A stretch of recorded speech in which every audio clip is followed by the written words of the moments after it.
우리나라에서 아마 우리나라뿐만 아니라 전 세계에서 하즈브란 증후군 철분 연구는 제일 많이 하신 분이라고 할 것 같은데요. 우리 조영원 교수님께서 철분 치료에 대해서 설명해 주시겠습니다.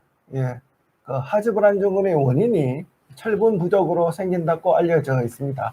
물론 도파민 이상도 관련이 있지만 철분 부족인데 철분이 뇌 속의 철분입니다. 뇌의 국소적인 부위에 철분이 떨어져서 증상이 생긴다는 그런 병리 기전에 기초하여서 철분을 복용하거나 주사하면은 증상이 호전할 수 있겠다는 그런 이론에서 철분 치료를 시작할 수가 있겠습니다. 그래서 철분 치료는 증상을 좀 완화시키는 그런 목적인데 주로 다리의 감각적인 증상, 움직이고 싶은 충동에 대한 증상을 완화시킬 수 있고 철분 치료를 통해서 수면도 호전할 수가 있고 또 아까 말씀드린 주기성 하지 운동장애의 증상도 철분 치료를 통해서 완화시킬 수가 있겠습니다.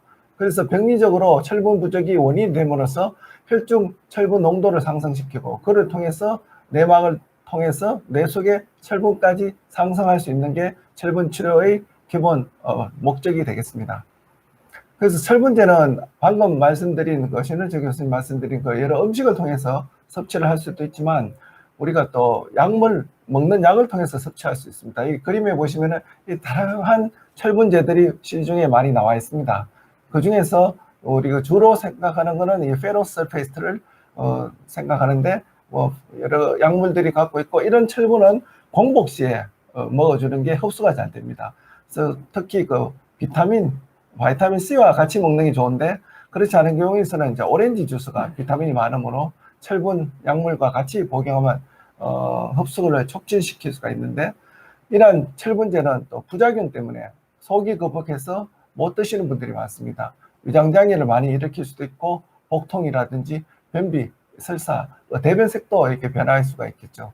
그래서 이렇게 철분제는 사실 먹는 철분제를 통해서 공복하는 게 이론적으로는 맞지만 환자분에 따라서는 철분에 대한 부작용이나 또 유전적으로 체질적으로 철분이 흡수가 잘 되지 않는 그런 분들이 많아서 먹는 철분제에 대해서는 우리가 제한점이 있었습니다.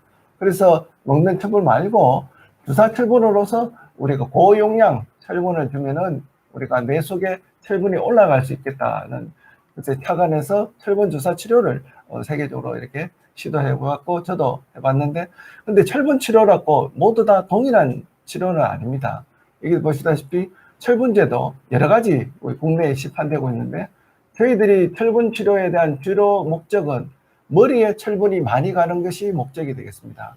그래서 철분이 먹고 처음에 먹으면 흡수돼서 혈액에서 우리가 골수라든지 간에 대부분 축적이 되는데 그 외의 철분들이 다시 내막을 통해서 머리로 가야 되는데 그렇게 많이 갈 수 있는 철분은 여기 첫 번째 보여드린 그 페링제트가 있습니다.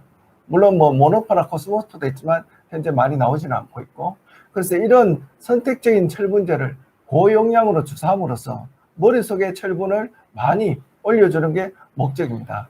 그래서 이러한 철분제를 주사로 통해서 줄 수 있지만 역시 부작용은 간혹 쇼크라든지 과민 반응이 나타날 수 있고 뭐 주사 부위에 통증이 보일 수 있고 철분제는 또 주사약 자체가 보면은 철분 색깔이 붉고 좀 검게 보이거든요.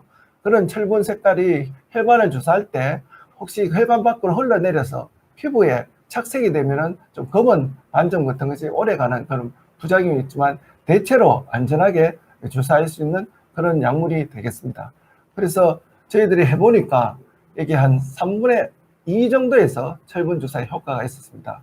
3분의 1 정도에서는 효과가 없고 효과 있는 분들도 보면은 대략 한 4주에서 6주 정도 지나면 효과가 있고 여기 보시다시피 이런 분들은 약물을 끊고 약 6개월에서 1년 정도 유지해 보면은 약 한 40%에서 50% 정도는 약물 없이 한 번 철분 주사로 약물을 끊게 되는 그런 경우가 있어서 고용량 철분이 오랫동안 약물을 드시는 분한테는 새로운 치료법으로 제한할 수 있는 좋은 치료 방법으로 저희들이 연구를 하였습니다.